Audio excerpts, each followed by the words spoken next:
welcome to my channel. If you don't know, my name is Jo Tiffany, and you might see my shorts. I don't really do long form videos, but this one is going to be a long form video. I just want to be vulnerable with you guys, I just want to be vulnerable. I want to share a piece of my life with you guys, and maybe it'll help. I don't know if you're going through it or if you've been through it, maybe it'll help. But I want to share my story of how I was molested, how it affected my life, where I'm at now, and how I'm doing now. So for the longest time, I was molested from the ages of 7 to 11 by a female cousin. It was a female cousin that was molesting me. She would make me do stuff to her, and she would do stuff to me.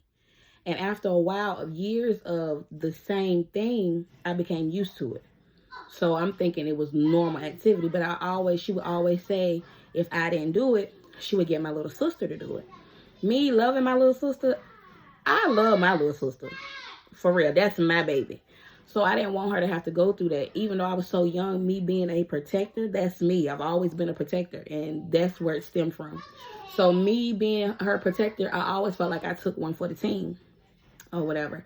That's when we stayed in North Carolina. So once we finally moved to Virginia, the molestation stopped. But when we moved, it was like I was missing a part of me, because that was a part of me for 5 years. I was so used to that happening. So I started acting out because I didn't know what to do. And I remember when I told my mom and dad, I told them when I was 19 years old, I told them it was like God just came. It was like God just told me. I was drunk. I was super drunk. And it was like God just told me, you can't hold it no more. So I called my mom and them at like 4 o'clock in the morning. And I told them what happened to me. And all I remember, my daddy got quiet. And I remember my daddy saying, Tiffy, we always told you if anybody ever did this to you, or if anybody ever touched you, to let us know. And I said, Daddy, I don't remember that. All I remember is her telling me if I told, I would get in trouble. Now, we feared my daddy. So you said you were going to tell my daddy, I'm not about to tell. And that's a child. I was a child. So, of course, I don't want to tell because I don't want to get in trouble. Me not knowing that I wasn't in the wrong and she was in the wrong. But anyway, when we moved to Virginia, I started acting out because it was like I was missing a piece of my life, of something that had been happening on a regular basis from 7 to 11. So when we moved to Virginia, it was like, what am I going to do now? Like, I was confused. Very confused. Very confused. Like, I didn't know if I was supposed to be. I started having feelings towards women. I didn't know if I was supposed to be with a woman. I didn't know if I was supposed to be with a man. But I know my daddy was a pastor, and I know he preached against same-sex marriages or same-sex whatever. So I was like, Lord, what is going on with me? It's like some days I didn't know if I was going to come in. And my mom and them would tell you, like, my attitude changed. I wasn't this happy, bubbly, happy-go-lucky person anymore. And they just didn't know what was going on, and I was just holding it. I was just holding it in. So I went to college. And when I went to college, it's just like everything was just burdened down on me. Like I was just out here living. Like everything was just burdened down on me. And so I called my sister. I had got drunk. That's when I first started drinking alcohol, was in college. I had got drunk. And I called my sister and I was like, well, Risa, if I tell you this, can you promise you won't tell until, I decide I want to tell? And she told me yes. So I told her what happened to me from 7 to 11. And I told her who it was or whatever. And she was like, Tiffy, why you ain't never say nothing? And I was just like, I don't remember our parents telling us if something like that happened to say something. And so in the process of being hurt, I was hurting my little sister because I felt like I went through all of this for you. And I was just so mean to her. And as we got older, she said she really hated me because I was so mean to her, because I felt like I went through what I went through for her so it wouldn't happen to her. And when we finally did sit down and talk, she was like, you were so mean to me. She was like, and I didn't know what had happened to you, and you were just so mean to me. And I was like, Brown, I'm so sorry, because hurt people hurt people. I was hurt. And I carried that hurt for years. And like to this day, I'm still overprotective of my kids. They really can't go anywhere. I just feel like I'm trying to protect them at all costs. I don't want this to be a part of my child's life. None of my kids.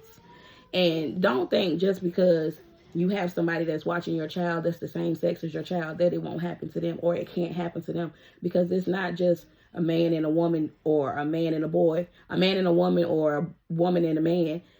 It's men and women and women. So you got to be real careful. You just got to pray.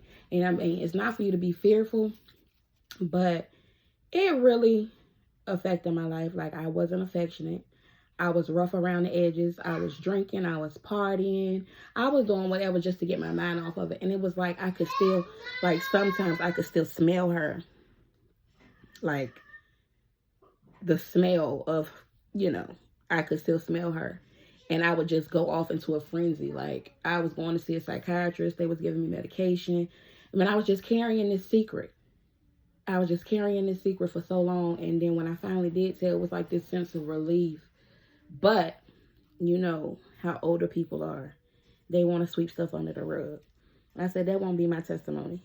I'm not going to sweep it under the rug. I'm going to tell whoever will listen what happened to me, because it really affected my life. I didn't trust anybody. I didn't want to be in certain relationships. And even now, I know sometimes when people are molested, you can either become hypersexual or not as sexual. So I wasn't as sexual. I know I got 5 kids, but I wasn't as sexual. Like, I wasn't as affectionate. Like, I wanted to do it when I wanted to do it. And you better not ask me. I'm going to tell you when I want to do it, because that's how I felt. Like, don't do that. Because it was like a trigger to me. Don't touch me unless you ask to touch me. Because that would trigger me too. If you touch me in a sexual way and you didn't ask, that would trigger me. That would send me over the edge, actually. And so I held on to a lot of guilt, because I always felt like it was my fault. Like, what did I do to make that happen to me? I carried a lot of guilt and a lot of shame at the same time. And, with prayer, I'm seeing a therapist, and just walking on this journey with God, I can actually say I've been freeing up myself. And one thing that I said I was not going to do, I was not going to let this person hold no more of my time, because here I am over here bitter and going through all of this and suffering, and that person not even thinking about me. That person not even caring what they did to me or how they affected my life. So I had to really give it to God, and I really had to sit down and forgive this person. I had to forgive. I didn't forgive for them. I forgave for me, so I can move on. So I can be the mother and be the wife and be the mentor or whoever it is that I need to be free. And I know that with me having kids, I am overprotective of them, but I know that I can't always shelter them, because it's getting to the point where my kids like, Mom, you don't let us go anywhere, or you don't let us do anything. It was so bad. My son was like 3 years old, and I kept asking him, like, he'll go somewhere and he'll come back. I'd be like, Saya, did anybody touch your penis? Or did anybody touch your butt? And he was like, no, nobody touched my penis. Nobody touched my butt. So it was repetitive. So every time he came back, before I could even ask, he'll start saying, Mom, nobody touched my penis and nobody touched my butt. And I feel bad for having to put him through that. But you never know who you can trust. Because this was somebody who was supposed to love me. This was somebody who was supposed to protect me. This is somebody who I looked up to that did this to me. So you just got to be mindful who your kids are around. You have to pray. I mean, you might not can't protect them all the time, but pray. Put prayer on it. Ask God for a spirit of discernment, because I have a discerning spirit. And if my spirit don't sit right, my kids can't go. If I'm not rested in the spirit, my kids can't go. And, that discerning spirit has saved me from a lot of stuff. That's one of the gifts that God has given me, the spirit of discernment. I can discern a lot of things. And, at one point I was so angry. I was just so angry, and I was just so hateful to everybody that loved me. I was just hateful to everybody that loved me. I was hateful because I felt like if you love me, you are going to hurt me. And I mean, it was just to the point where it was over the top. And then I'll sit back and be like, you didn't really have to do all of that. Like, why did you go off like that? But it was always after the fact. And then, put my tail between my legs like a dog and go apologize. And, and then people just try to let me know, like, we're not her. We're not that person. We're not going to hurt you. But when your trust has already been betrayed, it's hard to trust people. So right now in my life, I am way better than what I was. Like, I'm doing pretty good. Like, I'm not having the anxiety anymore. I'm not having the panic attacks anymore. I do have some PTSD, but I think that's normal because it's always in the back of my mind that somebody might do something to my child.